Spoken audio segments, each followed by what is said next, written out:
ማይክሮሶፍት ቻይና ውስጥ በጣም ከባድ የሚባል ችግር ነው የገጠመው። የቻይና መንግስት ማይክሮሶፍትን ከማንኛውም የመንግስት ተቋማት ኮምፒውተሮች ላይ እንዲወገድ ትዕዛዝ አስተላልፏል። የቻይና የመንግስት ተቋማት እንግዲህ የሚጠቀሙት ኦፐሬቲንግ ሲስተም በዋናነት ዊንዶውስ ቴን ነው። ዊንዶውስ ቴን እኛ የምናውቀው ብቻ ሳይሆን ለቻይና መንግስት ከስተማይዝ የተደረገለት ነው።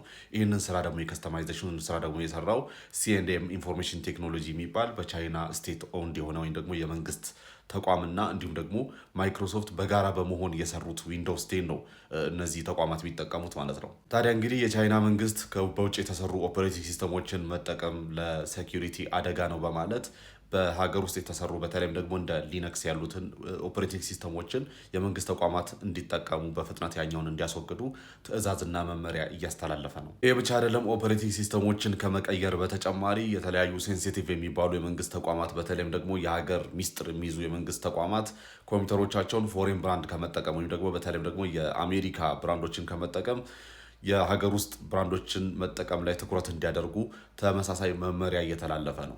እንደምታውቁት እንግዲህ የአሜሪካ መንግስት አድቫንስድ የሚባሉ የኤአይ ቺፕሶችን በተለይም ደግሞ በኒቪዲያ የሚመረቱ ቺፕሶችን ለቻይና እንዳይሸጡ ያው ማዕቀብ እየጣለ የተለያዩ ሊሚቶችን እያደረገ ነው እና የቻይና መንግስት እንግዲህ በዚህም ተስፋ በመቁረጥ ከዚህ በኋላ በተለይም ደግሞ ሁለት ትልልቅ የሚባሉ የቻይና የቴክኖሎጂ ተቋማት ላይ ህዋዌ ላይ እና ካምብሪኮም ላይ ሙሉ ለሙሉ ትኩረቱን ወደ እነሱ እያደረገ ነው። እንደምታውቁት እንግዲህ ቻይና ምንም እንኳን በቴክኖሎጂ አሁን ላይ በጣም አድቫንስ እያደረገች እየመጣች ያለች ሀገር ብትሆንም ብዙ ለውጥ እያመጣች ያለች ሀገር ብትሆንም ነገር ግን በጣም አድቫንስድ የሚባሉ በተለይም ደግሞ የኤአይ ቺፕሶችን በጣም አድቫንስድ የሚባሉ ሴሚኮንዳክተሮችን አሁንም ስቲል አታመርትም። እንዲሁም ከአሜሪካ ቀጥሎ እነዚህን ፕሮዳክቶችን የምታመርተው ደቡብ ኮሪያ ነች እና ይህ ምክንያት እንግዲህ ለቻይና ቴክኖሎጂ ማደግ በጣም ትልቅ ማነቆ ሆኖ እያስቸገራት ነው። የሆነ ሆኖ አሁንም ቢሆን ለማይክሮሶፍት በጣም ትልቋ የማርኬት ፕሌስ ወይም ደግሞ ትልቋ የማርኬት ቦታ ቻይና ነች። ቻይናን የምታክል ትልቅ የማርኬት ፕሮቫይደር የለችም ለማይክሮሶፍት ማለት ነው።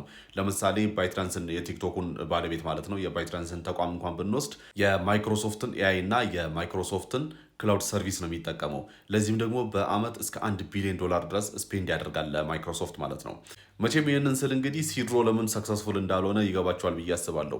አንድን በዚህ ደረጃ እንደዚህ አምቢሽስ የሆነ በጣም ትልቅ የሚባል የሶሻል ሚዲያ ፕላትፎርም ላውንች ማድረግ ቀላል ነገር አይደለም። አስቡት እንግዲህ የቲክቶክ ኦውነር ባይትዳንስን የሚያክል ተቋም እንኳን ለክላውድ ሰርቪስ እና ለኤአይ ግዴታ ማይክሮሶፍት ላይ ዲፔንድ ይሆናል ማለት ነው። ለዚህም እስከ $1 ቢሊዮን ድረስ በየአመቱ ስፔንድ ያደርጋል።